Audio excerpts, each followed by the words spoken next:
Hey, what's up? It's Jim, and today I'm going to talk about the film Big Trouble in Little China. This is continuing my series of reviews where I review every film that John Carpenter ever directed.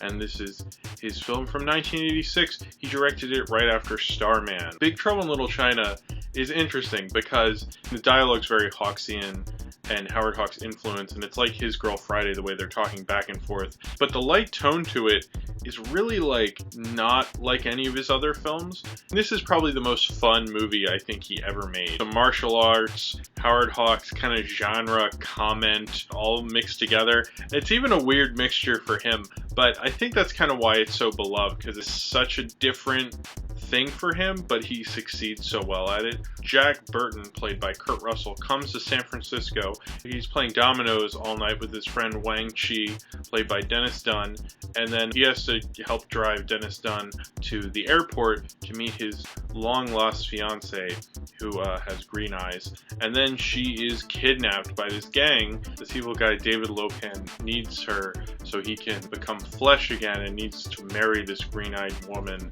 Then he can become flesh and not like an evil spirit. Jack Burton and Wang Chi have to stop him. But unlike most films where, Kurt Russell's the lead and you assume Wang Chi, played by Dennis Dunn, is the sidekick, it's actually kind of like, what if the sidekick was the leading man and the leading man was the sidekick, which is kind of, I think, a funny comment on the genre, especially at the time. This is the time of Raiders of the Lost Ark, Romancing the Stone, Rambo. These are all capable men. They're very capable action heroes who can get everything done. They can get it done. It might be a little funny along the way sometimes, but they're very heroic. They're very intelligent. They know their way about the land.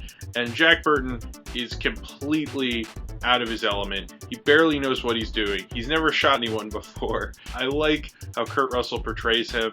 I like the whole idea of him as the leading man because it's so funny. And it also kind of shows, and apparently there have been things written about this, but I was thinking about it when I saw it. The Huffington Post apparently wrote an article about this years ago, how Jack Burton's character is basically showing American hubris on display. And when you consider this is the mid-80s, you have Rambo, you have Ronald Reagan. He's playing like an ignorant American. When they go to rescue Wang Chi's fiance, they're going into San Francisco Chinatown to rescue her.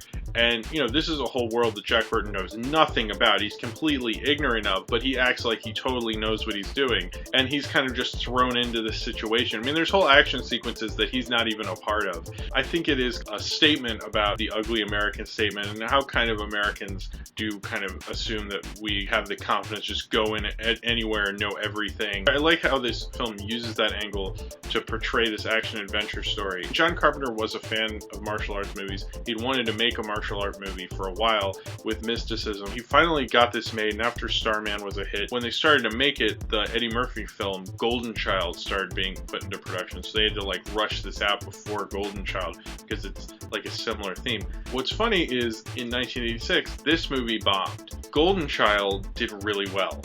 And what's especially funny now is I've never seen Golden Child. I don't know a lot of people who are fans of Golden Child, but I know a lot of people who have seen and are fans of Big Trouble in Little China. So it's interesting to see how films that are big at certain times and are, such a big deal and have a big movie star in them, maybe 20 years down the line, everyone's like, what is, I've never heard of that. That was a big deal? Big Trouble in Little China, that's the movie I know. Big Trouble in Little China really got its audience on video. I actually remember in the 80s, there was this UHF station in Baltimore. I think it was the UPN or something. I don't remember exactly the channel. But they would play this every Saturday. Every Saturday they played this movie. And all the ads, they'd use the creepy head creature. He was not in it that much.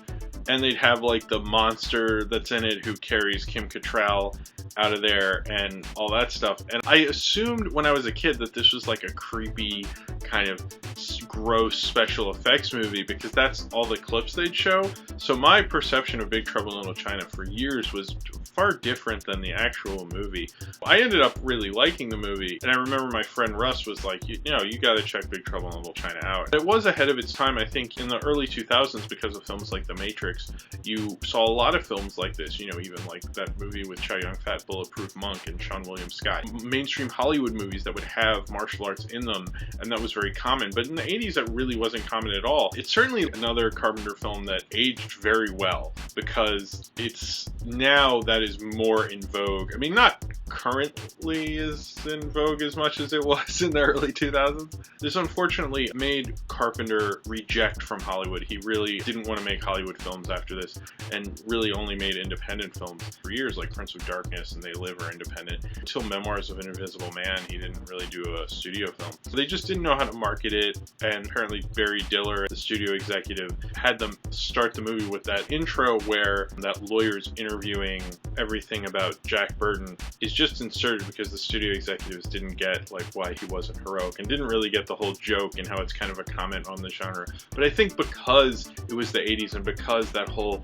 idea like we're gonna kick ass, you know, this awesome Rambo type guy, that was so different from the perception at the time. And this happens a lot with Carpenter, especially kind of in the 80s. In the 70s it seemed to work out for him. In the 80s when he did things like The Thing, and it came out right around the time as E.T., and that was the polar opposite of what was happening. This isn't the same vein, but it's, you know, it has such an energy and a life to it, and it has so much fun in it that I can go with it. And you'd never make an Indiana Jones movie and have Indiana Jones get knocked out and have an entire action sequence without him. He'll get stuck like trying to get his knife out of his boot. He knifes a guy and then it's stuck on top of him and he tries to get him off. He's really clueless. This is a fun cult movie. It really is a cult movie because it just didn't really do very well. And I think there's a lot of people who would like don't really get the whole thing. I think for 80s audiences, to maybe be fair to them, I think this is a little too much for some people to take on all at once. That martial arts movies weren't very popular at the time, that, you know, Chinese mysticism wasn't very popular. You have this genre comment in there that has this fast Hawksian dialogue. To me, that it's such an amazing, cool mixture. Big Trouble in Little China, I think, works really well because you're like, how did he get all this stuff to work together with this energy and this fun? Big Trouble in Little China is definitely one of the films that if you want to get into Carpenter, it's a great movie to watch. It's a lot of fun. You get what he's about. You get the Hawks influence there. It just, you know, you can't go wrong with Big Trouble in Little China. And that it's making fun of, you know, the American hubris. It adds a level of depth that a lot of these martial arts Hollywood movies don't really have. They're just being very straightforward. It also shows, I mean, when I was listening to the commentary, how Carpenter is really kind of an older school director, but he's doing like all these fresh ideas with it. Big Trouble in Little China really has all of the best elements of Carpenter on display in a fun way. Not in the way that like They Live is still fun, but it's like depressing, you know, and same with The Thing and Halloween has an intensity to it. Even though I enjoy watching those movies, it almost feels like a dumb Hollywood movie in how fast it moves, and you might feel like you're having a passive experience, but really there's a lot more there than you'd probably expect for a film with this much fun and energy to it. So if you've seen Big Trouble in Little China and you would like to talk about it, then comment below in the comments, and subscribe if you would like to.